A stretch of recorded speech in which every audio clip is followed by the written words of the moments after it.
আজকে ইসলামী ঐতিহ্য সংরক্ষণ কমিটি উদ্যোগে আয়োজিত জাতীয় উলামা মাশায়েখ সম্মেলনের মাননীয় সভাপতি হযরত হাফেজ হুজুরের ইয়াদগার, তার সুযোগ্য সন্তান আমিরে শরিয়ত এবং এই কমিটিরও আহ্বায়ক জনাব শাহ হাফেজ কারি মৌলানা আতাউল্লাহ ইবনে হুজুর হুজুর, মঞ্চের উপবিষ্ট জাতীয় নেতৃবৃন্দ, বিশিষ্ট পীর মাশায়েখ উলামায়ে কেরাম এবং মসজিদে সমবেত বিভিন্ন স্থান থেকে আগত প্রতিনিধিবর্গ, আলেম উলামা তালাবা এবং সুধীবৃন্দ, সর্বস্তরের প্রতিনিধি জনতা। আসলে আমরা ইচ্ছাও করেছিলাম, মধ্যে আবার একবার চেষ্টাও করেছিলাম বাইরে বসে মিটিং করার, কিন্তু আল্লাহ তাআলার ইচ্ছা ছিল মসজিদে বসে করা। সেজন্য শুরু এবং শেষ আমরা মসজিদে বসতে পেরেছি। দিনী আলোচনা, দিনী বৈঠক সব কিছু মসজিদে উত্তম যদি আদব রক্ষা করে করা হয়। আলহামদুলিল্লাহ, এখানে সবাই উলামা তালাবা এবং দিনদার মুসল্লি, আমরা মসজিদের আদব রক্ষা করেই সম্মেলনের চেষ্টা করব। যদি কোনো ভুল হয় আল্লাহ মাফ করে দেন। দীর্ঘ সময় সবার বক্তৃতা খুব মনোযোগের সাথে শুনেছি। আসলে একটি কথাই সবাই বলতে চেয়েছেন যে বাংলাদেশ মুসলমানদের দেশ এবং হাজার বছর ধরে ইসলাম ও মুসলমান এই দেশে আছে এবং ইনশাআল্লাহ পৃথিবীর অন্যান্য জায়গায় কী হবে সেটা আমরা জানি না, কিন্তু আমাদের আশা এবং ইচ্ছা এবং প্রত্যয় যে কিয়ামত পর্যন্ত বাংলাদেশে ইসলাম থাকবে। ইসলাম থাকবে মানে আলেম ওলামা থাকা। আমার আওয়াজই কম, মাইক পালায় লাভ নেই, যা শুনতে পারলে হয়, সবাই ধৈর্য শুনুন। ইসলাম থাকার মানে হলো আলেম ওলামা, মসজিদ মাদ্রাসা থাকা। এই থাকাটা আমাদের আছে, কিন্তু কিছু সমস্যা হলো যে আমাদের মধ্যে ঐক্য, পারস্পরিক সম্পর্ক, সংহতি, মহব্বত বাইরে থেকে মানুষ মনে করে যে এটা নাই। অনেকে বলে ঐক্য হন, ঐক্যবদ্ধ হন, এক হন। এই কথাগুলি বলার দ্বারাও মানুষ মনে করে যে দুভাই আমরা এক না, কিন্তু আসলে এই দেশে ইসলামপন্থী হক্কানি আলেম ওলামারা সবাই এক এবং তাদের ঐক্যের মধ্যে কোনো ফাটল বা পার্থক্য নাই। যেমন বিভিন্ন জেলায় বিভাগে বিশ্ববিদ্যালয় আছে, বিভিন্ন জায়গায় প্রশাসনের অফিস আছে, বিভিন্ন জায়গায় বিভিন্ন রকম আপনার সাংস্কৃতিক ও সামাজিক সংগঠন আছে। এর অর্থ এই না যে সেগুলির মধ্যে কোনো ঐক্য নেই। আমাদের ঢাকা শহরে যদি 14,000 মসজিদ থাকে, তাইলে কি মুসলমানরা ঐক্যবদ্ধ না? 14,000 মসজিদ ভেঙে এক জায়গায় একটা মসজিদ করতে হবে, সবাই এক জায়গায় জমা পড়বে, এক জায়গায় তারাবি পড়বে, এরকম নাকি? মানুষের প্রয়োজনে তাদের মসজিদ মাদ্রাসা, তাদের পীর মাশায়েখ, তাদের সংগঠন, তাদের যে ক্লাস প্রশিক্ষণ, ছাত্রদের, তরুণদের নেতৃত্ব গড়ে তোলার জন্য বিভিন্ন নামে বিভিন্ন ইসলামী সংগঠন আছে। এটার অর্থ এই না যে তারা পরস্পরের বিরোধী, তাদের লক্ষ্য এক না, তাদের আল্লাহ এক নন, তাদের রসুল এক নন, তাদের কাবা এক নন, তাদের জীবনের লক্ষ্য উদ্দেশ্য এক নয়, তাদের শরীয়ত এক নয়, এরকম না। বিভিন্ন জায়গায় বসে লোকজন তৈরি হচ্ছে, সেই লোকগুলি রাজনীতি করে নগদ ক্ষমতা গ্রহণ অথবা জনগণকে প্রস্তুত করার আগেই একটা ব্যর্থ ইসলামী বিপ্লবের নাম দিয়ে আবার তছনছ হয়ে আরও 100-200 বছরের জন্য মানুষের কাছে ব্যর্থতার তকমা লাগানো এবং নিজেদেরকে একজন অথর্ব, ব্যর্থ, অযোগ্য শক্তি হিসাবে প্রতিষ্ঠা না করার মাধ্যমে ধীরে ধীরে বাংলাদেশের উপর, এই দেশের জনগণের উপর, সমাজ এবং সংসারের উপর, এই দেশের পরিবার পরিবেশের উপর, এই দেশের রাষ্ট্র এবং রাজনীতির উপর ইসলামের প্রভাবকে বিস্তৃত করা, শক্তিশালী করা এবং টেকসই করা, চিরস্থায়ী করার মেহনত আমরা সবাই মিলে করছি। কি বলেন? যে জন্য এই সরকার প্রথম যখন এসেছিলেন তখন তারা বামদেরকে সঙ্গে নিয়েছিলেন। বাম, রাম, নাস্তিক, মুরতাদ যারা খুব চিহ্নিত তাদেরকে তারা সঙ্গে নিয়েছেন। যাদেরকে নিয়েছেন তারা কিন্তু এদের আপনজন নয়। এই সরকারে এমন লোক আছে যে প্রধানমন্ত্রী পিতাকে গাদ্দার বলে গালি দিত এবং বলতো যে তার পিঠের চামড়া দিয়ে ডুবডুবি বাজাবে। এমনকি বলতো যে তার আরো কি খারাপ খারাপ কথা, এগুলি আমিও বলতে পারি না, এইগুলিও যাই হোক, ইত্যাদি ইত্যাদি। ওই লোকগুলি এই জাতির জনক বঙ্গবন্ধু শেখ মুজিবুর রহমানের 3.5 বছরের শাসনামলে বাংলাদেশে তাকে উৎখাত করার জন্য, তাকে বদনাম করার জন্য, এই রাষ্ট্রকে ব্যর্থ করার জন্য সশস্ত্র জঙ্গিবাদ এবং সন্ত্রাস সৃষ্টি করেছে।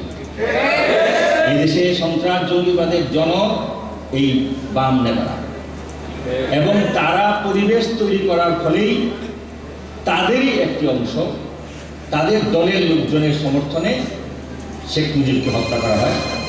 হত্যার পর এই দেশে কোনো তাদের বিরোধী শক্তি ক্ষমতা এসছে এরকম না। তার সঙ্গী যারা, তারাই বিরোধী খুনিদের সঙ্গে গিয়ে মন্ত্রিত্বের শপথ গ্রহণ করেছে।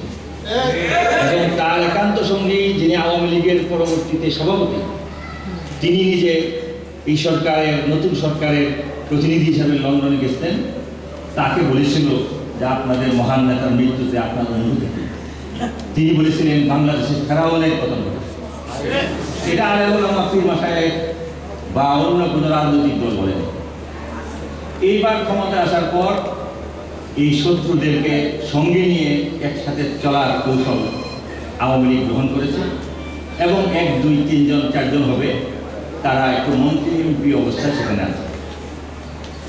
আমার কথা হলো, বাংলাদেশে যদি বামদের শক্তি থাকে, ক্ষমতা থাকে, ভোট থাকে, তাহলে তাদের সঙ্গে মিলে আপনারা চলুন।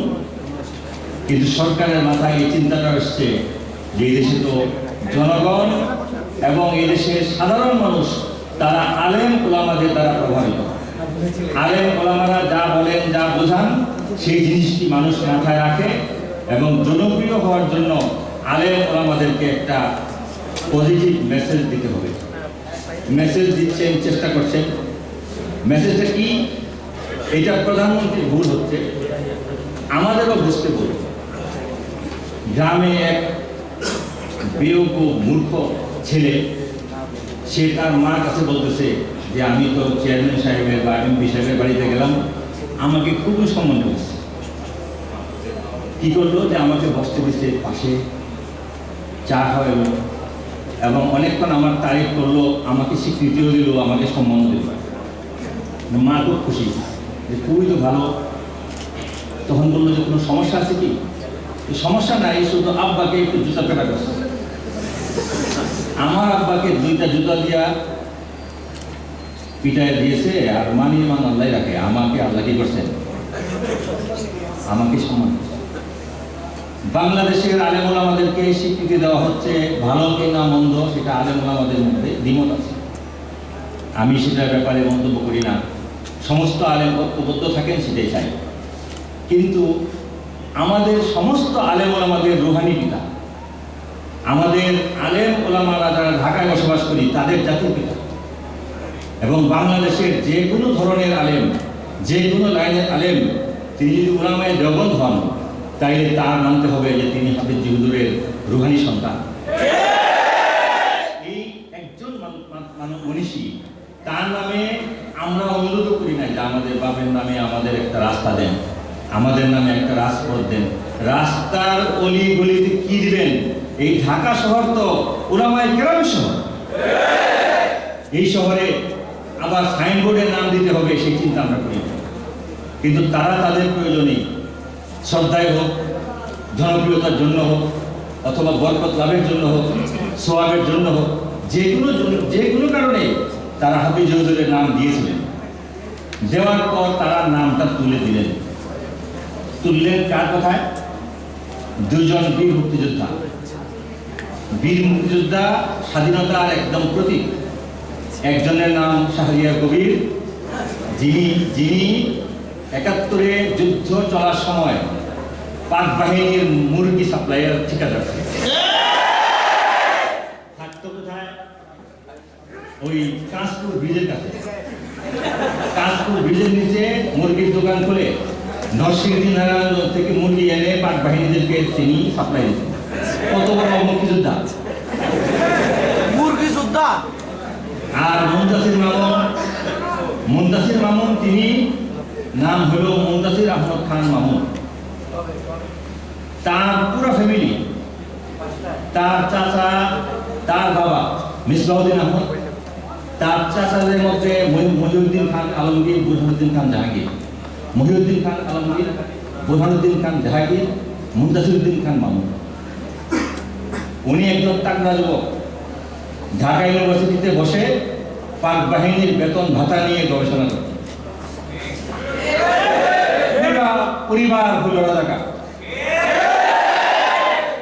বঙ্গবীর কাদের সিদ্দিকী বলেছেন স্বরাষ্ট্রমন্ত্রী থাকার সময়, এই যে হেফাজতকে মাইলপিট দিয়েছিল 13 সালে 6 মে, সেই সময় স্বরাষ্ট্রমন্ত্রী ছিলেন তার চাচা।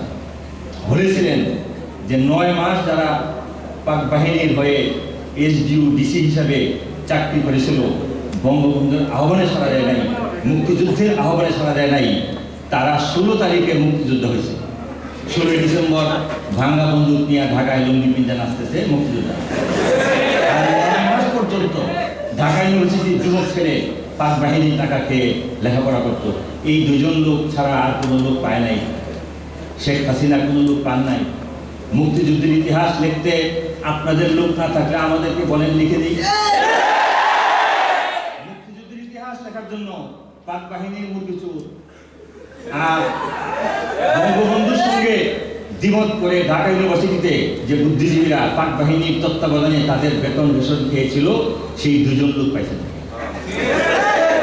কাজেই তাদের এই সব জিনিস থাকবে না।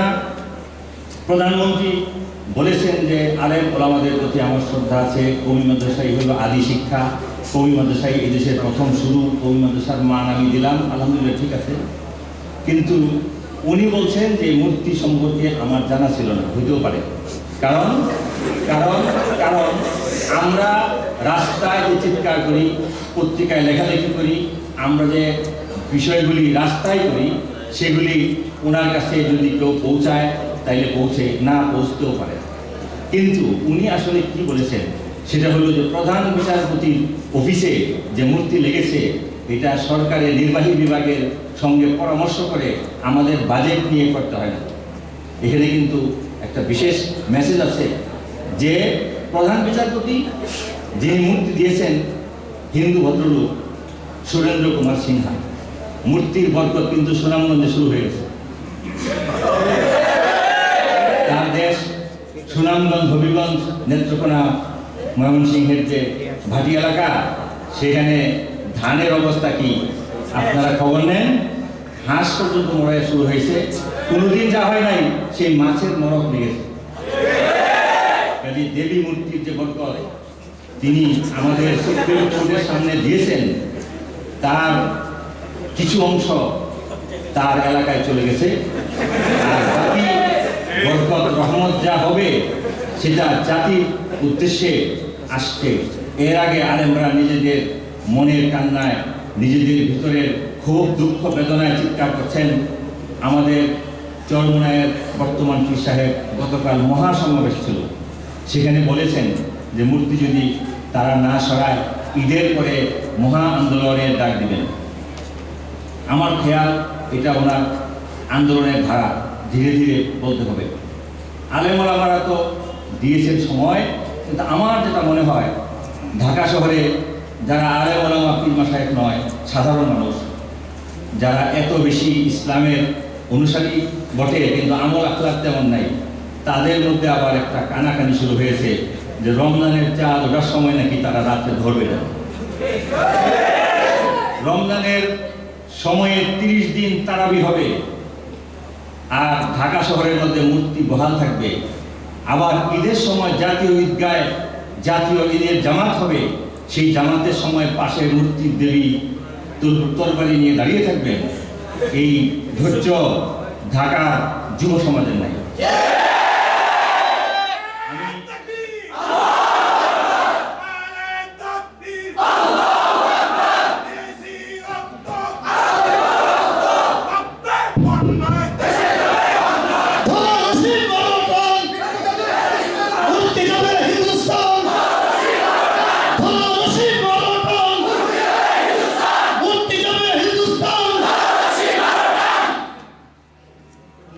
প্রধানমন্ত্রী বলেছেন যে আমি চেষ্টা করব যা যা করণীয় তাই করব এবং আপনারা আমার উপর আস্থা রাখুন।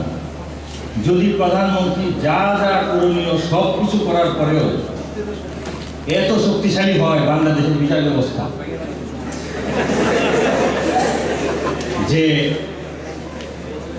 93% মুসলমানের ঘৃণা এবং তাদের ক্ষোভ দুঃখ সত্ত্বেও এই শাড়ি পরা গ্রিক কাজের বুয়া দেখতেও তো একটা সুন্দর সুন্দর লাগে। একটা গুণা যদি করেন, সুন্দরী একটা মেয়ে দেখেন, তাইলে তো গুণা হয়ে গেল, কিন্তু অসাধারণ সুন্দর হলে তো মানা যায়। আর একটা বান্দি সান্দি কাজের বুয়ার দিকে দেখা সমান পরিমাণ গুণা করার কি কোনো মানে আছে? আমি বলতেছি না যে বদনিগাহি জায়েজ, কিন্তু এর মধ্যেও কিছু একটা পার্থক্য। ভাস্কর্য যদি এমন হয় দেখতেই মনে হয় একটা শয়তানের মতো। প্রধানমন্ত্রী ওই দিন এক মিটিংয়ে বলেছেন, মুক্তিযুদ্ধ জাদুঘর উদ্বোধনের সময় বলেছেন যে অনেক জায়গায় দেখি আমার পিতার মূর্তি বানানো দেখে চিনা যায় না, চেহারা এমন বিদ্যুটে। ওই যে ঢাকা ইউনিভার্সিটির ফুলার রোডের চক্করের মধ্যে কতগুলি মূর্তি আছে, এই মূর্তিগুলি দেখলে আমার বাচ্চা সে গাড়িতে থাকলে বলে আব্বু মনে হয় এগুলি পায়খানা করে গেছে। মনে হয় যে কোনো পশু পায়খানা করলে যেরকম স্রোত দাঁড়ায় এরকম ভিটকি দেওয়া বড় বড় মূর্তি চ্যাপ্টা হয়ে আছে। এইগুলি দেখতে আপনার বমিও হবে, আবার ডায়রিয়া হয়ে যায়। আবার বলে যে ভাস্কর্য সৌদি আরবে আছে, ভাস্কর্য ইরানে আছে, ইরানে গিয়ে দেখো যেখানে ভাস্কর্য সেগুলিকে মানুষ দেখার মতো, এবং সেগুলির মধ্যেও মুসলমানরা কোনো সময় ঐক্যমত্য পোষণ করেননি, কারণ শ্রদ্ধার সঙ্গেই ভাস্কর্য নির্মিত হয়েছিল। পৃথিবীর প্রথম মূর্তি পূজা সেগুলি কোনো ভূত প্রেরত দেওয়ার মূর্তি ছিল না, সেগুলি আল্লাহর নেক বান্দাদের ছিল, যাদেরকে মানুষ ভালোবাসত। তাদের কথা স্মরণে রাখার জন্যই ভাস্কর্য এবং মূর্তি করেছিল মসজিদের বাইরে। প্রজন্মের পরিবর্তনে সেই মূর্তিগুলি আবার মসজিদের সামনে চলে গিয়েছে। কাজে মূর্তির যে সয়লাভ, বিদেশে মুড়ে মুড়ে মূর্তি, ক্যান্টনমেন্টের সামনে মূর্তি, দেশের 64 জেলায় মূর্তি, ঢাকা শহরের মুড়ে মুড়ে মূর্তি, এই সমস্ত মূর্তিকেই আমরা ঘৃণা করি এবং বিদ্বেষ প্রকাশ করি। যাদেরকে মূর্তি করেছো তাদের প্রতি আমাদের কোনো অশ্রদ্ধা নাই, কিন্তু মূর্তি যার হোক সেটা পীর মাশায়েখ, এমনকি যদি নবী রাসূলের মূর্তিও কাল্পনিকভাবে কেউ করে তাহলে সেই মূর্তি ঘুরিয়ে দেওয়া আমাদের জন্য ওয়াজিব। বাংলাদেশে মুক্তিযুদ্ধের দোহাই দিয়ে, স্বাধীনতার দোহাই দিয়ে মূর্তি রক্ষা করার যে চেষ্টা, সেটাকে আমরা কোনোদিন গ্রহণ করব না। বাংলাদেশে যখন ইসলামী বিপ্লব বা পরিবর্তন হবে, অথবা আলেমদের প্রেসার যখন কাজ হবে, তখন আমরা দেশের সমস্ত মূর্তি আমরা উৎখাত করব এবং ভেঙে চুরমার করে দেব। মূর্তি থাকবে শুধু মন্দিরে, মূর্তি থাকবে শুধু পেগোড়া গির্জায়, ইবাদতখানার ভিতরে। মূর্তি রাস্তায় বুক ফুলিয়ে থাকতে পারবে না। আমাদের এই আন্দোলন, এই সংরক্ষণ কমিটির যে ধীরস্থিরভাবে আমরা চলবো আইন মেনে, সেটা মুরব্বীরা কর্মসূচি দিবেন যতদিন পর্যন্ত আমাদের পিতার নাম, আমাদের আলেম আমাদের জাতির পিতার নাম সেই স্থানে আবার বহাল না হবে, ততদিন পর্যন্ত আমাদেরকে ডেকে নিয়ে সেই মুরগি আর চা খাওয়ানোর দ্বারা আমাদের মন জয় করতে পারবে। আমি আর দীর্ঘায়িত করতে চাই না। এখানে একটা পয়েন্ট আছে, রিট যেটা বের হয়েছে রায়, এর বিরুদ্ধে পাল্টা একটা রিট করা যায় সুপ্রিম কোর্টে। আমি গভর্নমেন্টকে বলবো যে কিভাবে করবেন, সেটার পদ্ধতি হলো সরকারের অফিস থেকে পাল্টা রিট করেন, সরকারের অফিস থেকে পাল্টা রিট করেন এবং সেই রিটের মধ্যে আপনারা হেরে যান, তাইলে হাফিজ হুজুরের নাম আবার পুনর্বহাল হবে। এইটা সহজ পদ্ধতি। আর প্রধানমন্ত্রী অনেক চেষ্টা তদবির করতেছি, আমার যা যা করণীয় আছে দেখি এই বিডিরে সরান যায় কিনা। আবার বলতেছে একটু সরায় দূরে সরাই নেন হালকা, আবার ঈদের দিন ওনাকে বোরকা পরায় রাখতে হয় না। যদি এই মূর্তি সরানোর ব্যাপারে আপনি অক্ষম হন, তাইলে একটু মেসেজ দিয়েন আতাউল্লাহ সাহেবকে, মামা মামা আমি পারতেছি না।